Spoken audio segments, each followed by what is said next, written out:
Iran, Israel, United States war.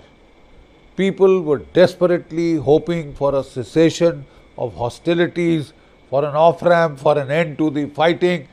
Instead, it has only grown more intense. Even Donald Trump was apparently very keen to declare victory and take an off-ramp and end this war of choice. But the Iranians have been defiant. They said, almost said, you may be finished, we are not. There was a statement purported to have come from Mujtaba, son of Ayatollah Khamenei, who made strident demands on the United States. You will have to vacate all bases in the Middle East, pay us $500 billion worth of reparations, damage, etc., etc., among other things. These have been covered earlier. The simple fact is, now people don't know how to end the tamasha that they started so flippantly. By a gross underestimation of Iran's military capabilities, stamina and will to fight. Gross underestimate. We haven't seen any bloody regime change. And regime change doesn't mean from one Ayatollah to the other Ayatollah change. You see, when you killed Khamenei, you made a big mistake. You unified the entire Iranian nation state, because when such an attack is made on the people, more or less, on the culture, on the civilization across the board, it tends to unify the people, makes them rally around the flag. If you say you will use 3,000 Kurds to conquer Iran, I think that is a little daft in the head. You could create problem in a border province. If you think that with those Kurdish fighters you will conquer the whole of Iran, they are a minority. And it will only put the Shia majority, the Iranian majority together. Same thing for Sistan, Baluchistan, where Pakistan has been trying to please Donald Trump by providing arms, etc. to the Baluch rebels. You think from 1,120 kilometers away they will be able to conquer Tehran? I mean, planning has to be realistic. It can't be reduced to a macabre joke, because then the consequences are going to be bloody severe, right? So we don't see any regime change on the horizon, no regime change on the horizon, which was the raison d'etre for starting this war in the first place, war of choice. Dan Kane, General Dan Kane, Chairman Joint Chiefs of Staff, United States of America, made a statement that they have brought down Iranian missile firing by 90% and drone firing by 70%. I mean, all these are very well said, but these seem to be reminiscent of the 4 o'clock foibles of the Vietnam War. Every day they would announce, we bombed the hell out of the Viet Cong. They are finished, they are destroyed, but they fought on, and ultimately it is America which had to flee from Vietnam in fair amount of panic, right? It was a very disorganized withdrawal from Vietnam. The simple fact of the matter is that America, Donald Trump, has gotten into an escalation trap. As has been said in the Foreign Affairs article, right? A very insightful article. Donald Trump is trapped, because when you enter a war with no strategy, then it will become an endless war. It will just drag on and on, right? And therefore, it was imperative that we now take a stock of where exactly we are headed. Let me give some of the actions that Iran has been able to carry out, which have been blanked out of the Western media, because the American media is superb at winning the wars of information. They win the wars on television, they win the wars on the social media, but they have been taking a battering on the ground in Ukraine and now in Iran. Let me list some of the Iranian strikes. Day 12, Iran struck Tel Aviv, Leonardo da Vinci Street, where there is the headquarters, the office of Prime Minister Netanyahu. pinpoint accuracy it was targeted. We know an earlier deep down bunker had also been targeted there earlier. Iran is definitely receiving highly accurate satellite targeting data. Very accurately they are hitting the locations. The accuracy of the Iranian missiles has gone up many folds from the last war, 12-day war in June. Then they were dependent on the GPS, which can be blocked, which can be spoofed, which can be shut off. It's an American GPS. Now they are dependent upon the Chinese video that the Americans cannot jam. They haven't been able to jam it as yet. And the accuracy because of that has become superb. Iran may be firing lesser number of missiles, but the accuracy, lethality of those missiles is tremendous. Khurramshahr 4, hypersonic, liquid fuel missile, hypersonic, 1 ton warhead, 1000 kg warhead, fragmentation warheads. I mean, they are creating mayhem. They hit Haifa refinery in Israel, which supplies 50% of Israel's oil and gas, right? And if that refineries burn very easily, I mean, that's natural. And that could affect the operational tempo of Israel's operations.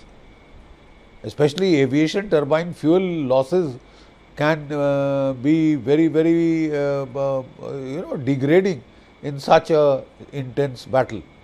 Next day, or that was D12, Iran hit the Palamchoi and the Ovada air bases, where there is the Shin Bet intelligence headquarter of the Israelis in Israel, and they hit the Al Dafa air base in UAE. And as per some media reports, 7 F-35 stealth jet fighters have been destroyed on the ground by Khurramshahr heavyweight missiles, which penetrated their shelters. You know, they were in the shelters, they penetrated the shelters and they have destroyed,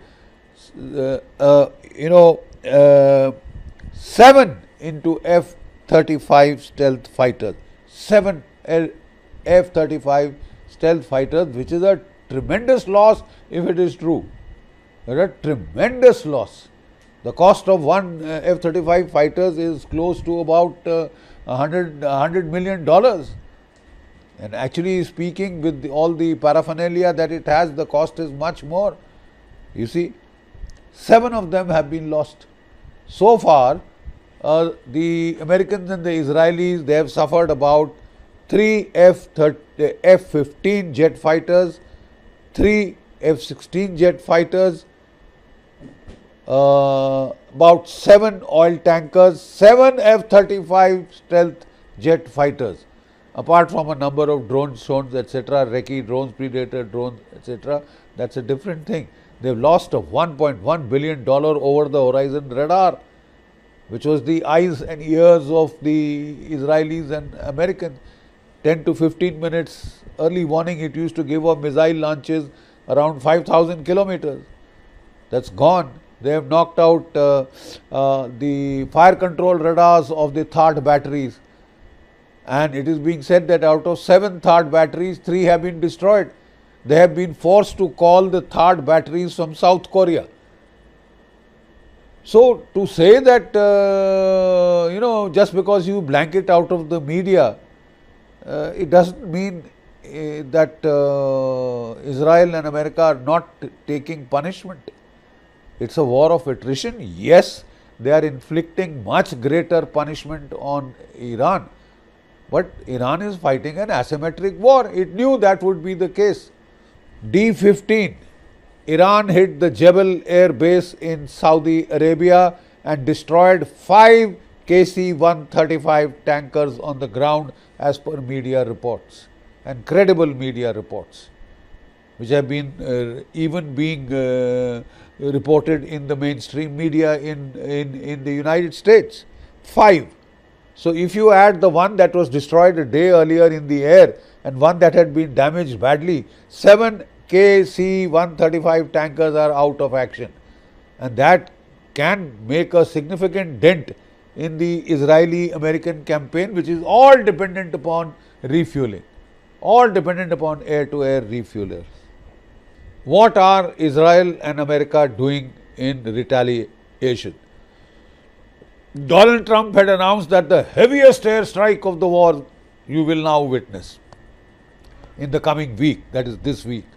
And sure enough, they have attacked Tehran, they have attacked Isfahan, they have attacked the Kharg oil terminal. Kharg oil terminal is the most vulnerable point of the Iranian energy infrastructure. This is the export terminal where oil is piped, stored, and the very large VLCC crude carriers, oil carriers, oil tankers, they come here in the deep water port, load up and go. Now, even as Iran had closed the Gulf of Hormuz, it was open to its own tankers. Merrily they were supplying oil to China, to Russia, etc. Right? And it had never been hit before because it is like almost nuking Iran. Hitting the Kharg oil terminal is tantamount to nukes on Iran, because that is the extent of damage it can do. And Iran's counter is very simple: you do that, buddy, and we will take out every single oil production facility in the Middle East, in Saudi Arabia, Kuwait, Iraq, UAE, you name it. We will blow the whole Middle East up, and then you see what happens to the world oil picture. As later reports clarified, America had not targeted the oil storage, which was Iran's red line. They had targeted the military installations in the Kharg island, one as a clear message that we could hit this and you could suffer one hell of a lot. It could virtually destroy the Iranian economy. The simple fact is that, sir, if you take out 20% of the world's oil facility, because Iran will hit the other Gulf countries' oil infrastructure in retaliation, you are shooting yourself in the foot.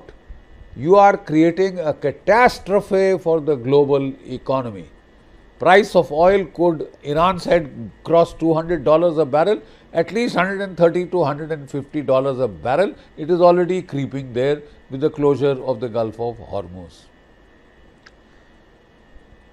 So that brings us to the question of the Gulf of Hormuz. This, as per the Iranian strategy, asymmetric warfare strategy, is the greatest choke point, it is the greatest leverage that Iran has over the global economy. It can threaten, and it is already bringing the global economy to a catastrophe, which includes the American economy. If the price of oil crosses $100 a barrel, the inflation rate 2.6% to 4.5% in the United States right away. You push it up to $130 a barrel the day it crosses 6% inflation rate in the United States. Price of gas, which was $2 to $3 a barrel before this tamasha started, will go up to $7 to $8 a barrel. It will kick every American working class, non-Epstein class citizen in the gut. What about the other economies? 70% of Japan's oil comes from here, 60% of South Korea's oil comes from here, Europe's gas comes from here, India's 60% of gas, 50% of our oil comes from here. Everybody will get kicked in the shin by your grand war of choice. I'm sure it was not your choice to kick the world economy into recession, but that is precisely what you have done. There is bloodbath on the American stock markets, bloodbath in every stock market in Asia, in Europe. Sir, what are you trying to do? Have you heard of the butterfly effect? This is not the butterfly effect. This will come like a global economic hurricane, tsunami, disaster. So Donald Trump initially said very, very grandiosely, I will bloody well see that the Gulf of Hormuz remains open. Right?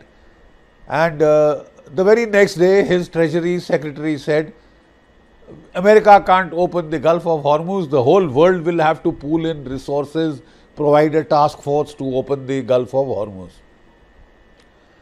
Next day, Donald Trump again said, no, we will open the Gulf of Hormuz, my navy will do it, the Iranian navy is destroyed. Sir, it is not the Iranian navy that is the main blocking factor in the Gulf of Hormuz, it is geography.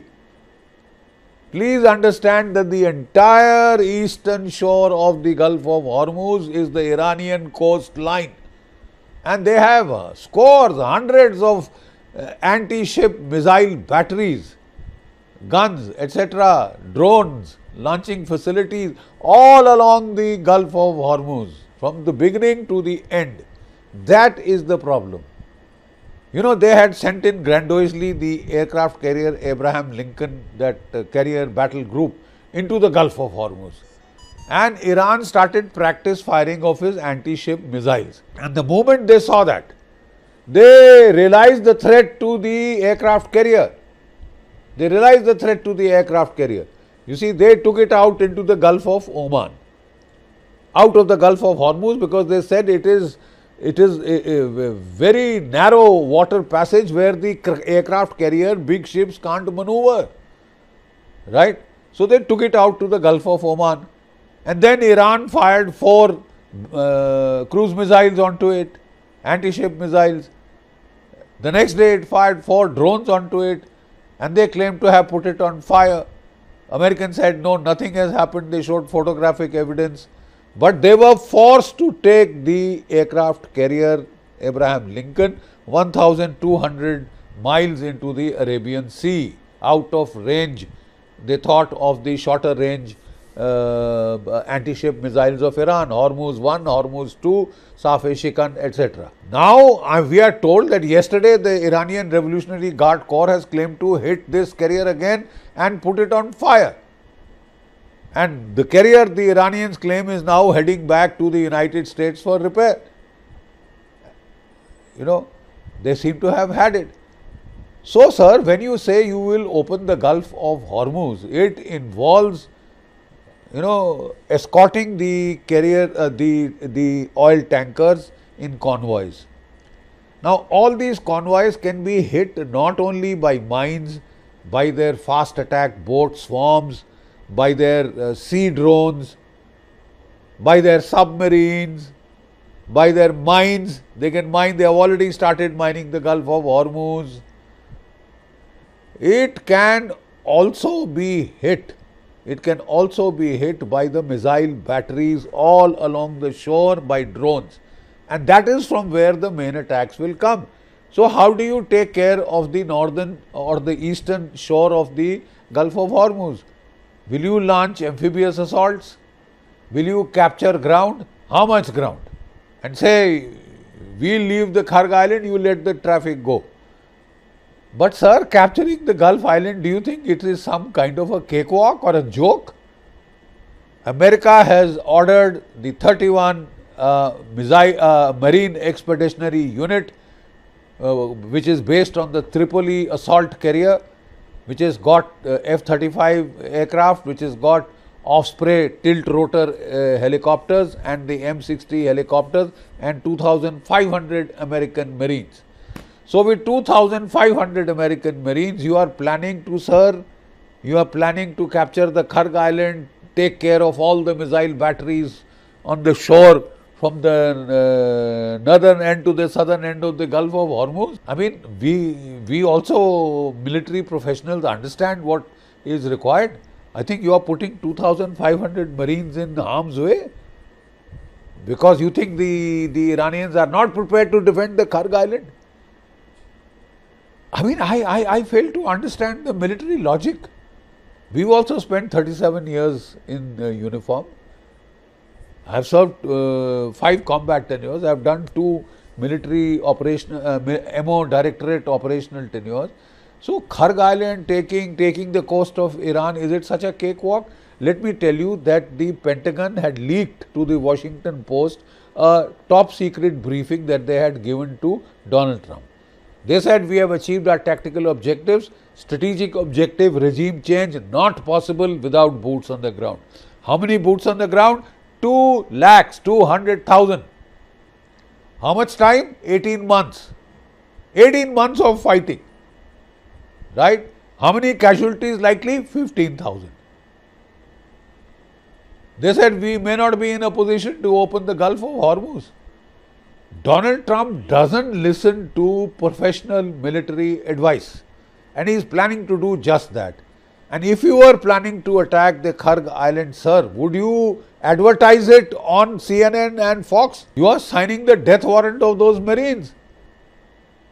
Do you care for American lives? I mean, and already about 21 American lives have been lost as per official accounts. There are 180 of them wounded, and many of them are severely wounded. God forbid that one feels sorry for those families. But the toll is much more. And you, sir, are in a midterm election year. You promised the American people no forever wars, no never-ending wars, no endless wars. I'm too smart. My predecessors were Dumkovs. They fought, never-ending wars. They fought regime change wars. They tried to establish democracy. I am not interested in democracy. We know that, sir. But you are in an escalation trap. Donald Trump is heading for midterm elections in November. His popularity ratings are plummeting. The initial, opinion poll had said 80% of Americans are against this. When a war starts, the support, especially from the MAGA base, goes up higher. Even now, close to 70% Americans are against the war. And as the Gulf of Hormuz remains closed, biggest leverage point of Iran, the global economy takes a hit, American economy takes a hit, the stock markets see bloodbaths, then you will see the American public opinion. Even the Republicans are now getting worried. Let there be no doubt. They are getting worried. You see, previous American presidents had also attacked weak third world countries like Libya, like Afghanistan, like Iraq, etc. But at least they had couched it in language that was democracy, freedom of speech, human rights, etc. Donald Trump is talking in Hitlerian terms. I need those resources, I will grab them. I need Venezuelan oil, Venezuela, finito. I need Iranian oil, Iran, finito. I need rare earths, Greenland is mine. I will capture Canada, make it the 51st state of the United States. So this is an escalation trap. Like that article in the Foreign Affairs magazine clearly points out, escalation trap. You get in without a strategy, without a plan, without an exit plan, then you get into an endless war, a morass, a swamp, right? And then you get into what is called mission creep. Because when you fail to achieve your unrealistic objectives, then you try and reinforce failure. You push in more and more and more of force levels and troops. A third carrier battle group is already there. Whether it is to relieve these harried carrier battle groups or otherwise, but there are now 3 carrier battle groups in that area, right? And where this war is going is anybody's guess.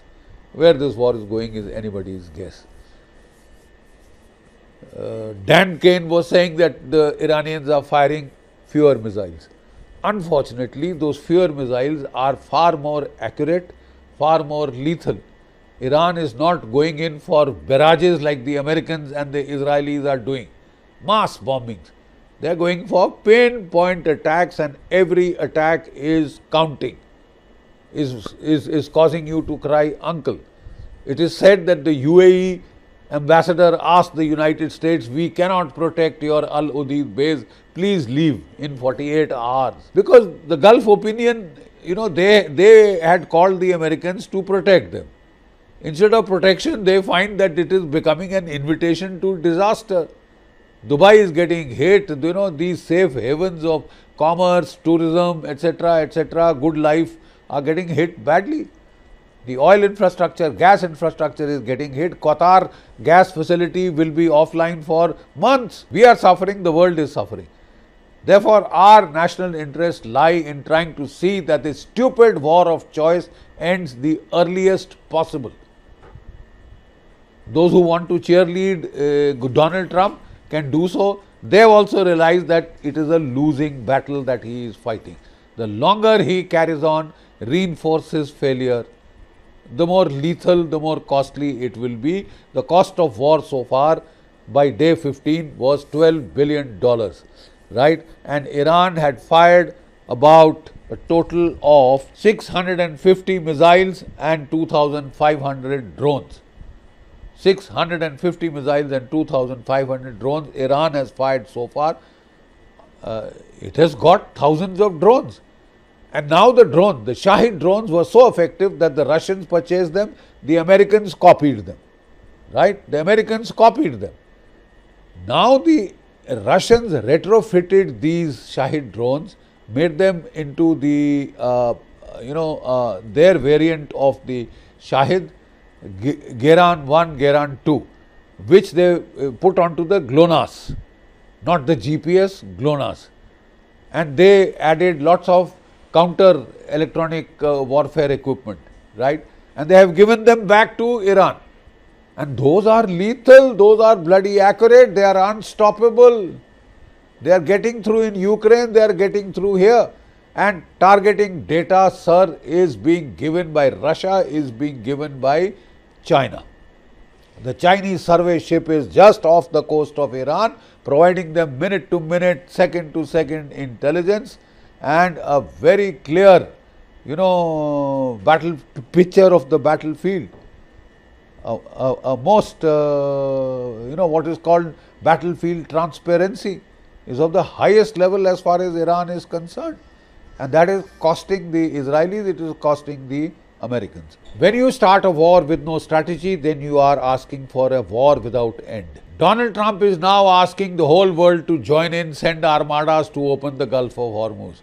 Each one of the navies, European or otherwise, that sends ships should be prepared to lose ships. And one ship like a destroyer gone, 250 to 300 sailors gone. So the world, I am sure, is not very keen to jump into the fray of a war, of stupid war of choice, which has created a disaster for the global economy. Now what happens if the Gulf of Hormuz stays closed? Even Iran will have to realize that beyond a point it will be extremely counterproductive. Sometimes operations that succeed very well are counterproductive. Pearl Harbor succeeded very well for Japan to start with. It ended with nuclear bombs on Japan. Could the same happen here? Could the situation become so desperate that when an American superpower, sole superpower, unipolar world power finds itself helpless and flailing, would it be tempted to use nuclear weapons? Would Israel in a desperate bind be tempted to use nuclear weapons? And then would North Korea hand over some weapons to Iran to retaliate? Sir, we are heading for very dangerous territory.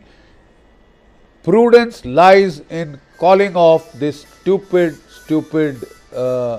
war at the very earliest, this war of choice that could create a catastrophe from the global economy. Jai Bharat, Jai Hind.